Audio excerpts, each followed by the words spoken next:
Selama beribu-ribu tahun, setiap pagi dan sore hari, orang-orang Yahudi telah berdoa dengan menggunakan kata-kata yang terkenal ini untuk mengekspresikan ketaatan mereka kepada Allah. Kata-kata ini disebut sebagai Shema. Dengarlah hai orang Israel, Tuhan itu Allah kita, Tuhan itu Esa. Kasihilah Tuhan Allahmu dengan segenap hatimu, dan dengan segenap jiwamu, dan dengan segenap kekuatanmu. Mari kita pelajari kata kunci yang ketiga dalam doa ini, yang memanggil bangsa Israel untuk mengasihi Allah mereka. Tapi, apa maksudnya?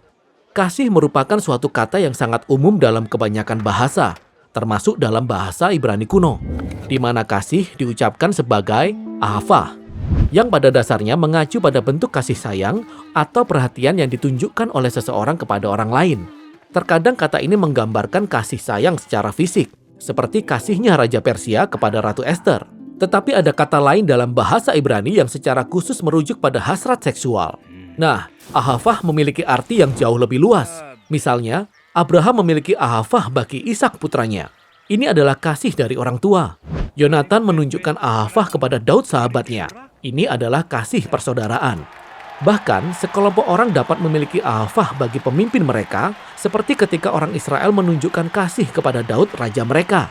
Ahavah juga bisa menggambarkan kesetiaan di antara para sekutu politik, seperti Hiram, raja negeri Tirus, yang mengasihi Daud.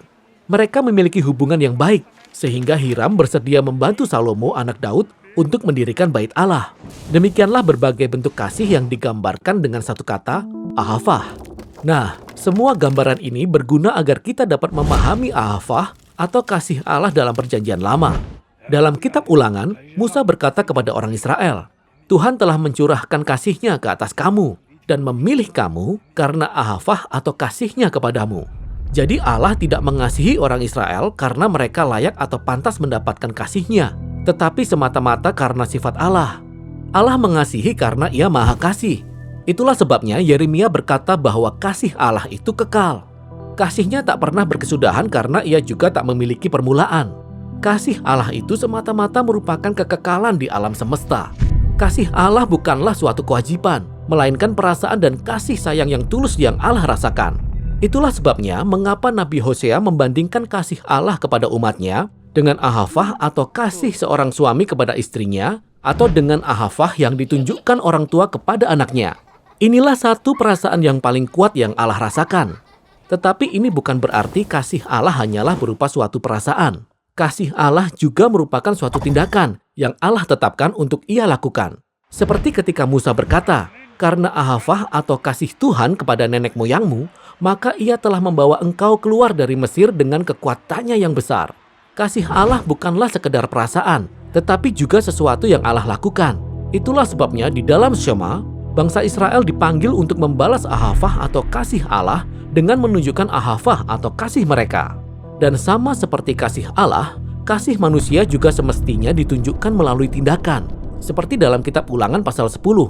Apakah yang dimintakan daripadamu oleh Tuhan Allahmu, selain dari takut akan Tuhan Allahmu, hidup menurut segala jalan yang ditunjukkannya, mengasihi Dia, beribadah kepada Dia, dan berpegang pada perintahnya.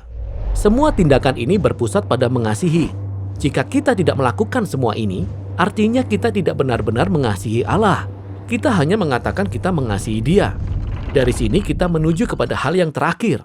Dalam perjanjian lama, kita menunjukkan kasih kita kepada Allah melalui cara kita memperlakukan orang-orang di sekitar kita. Dalam kitab Ulangan, kita dapat membaca bagaimana Allah membela hak anak yatim dan janda, dan menunjukkan ahavah atau kasih-Nya kepada orang asing dengan memberi mereka makanan dan pakaian. Oleh sebab itu, kita pun harus menunjukkan ahavah atau kasih kepada orang asing. Jadi kita meneladani ahavah atau kasih Allah dengan menunjukkan ahavah atau kasih kepada orang lain.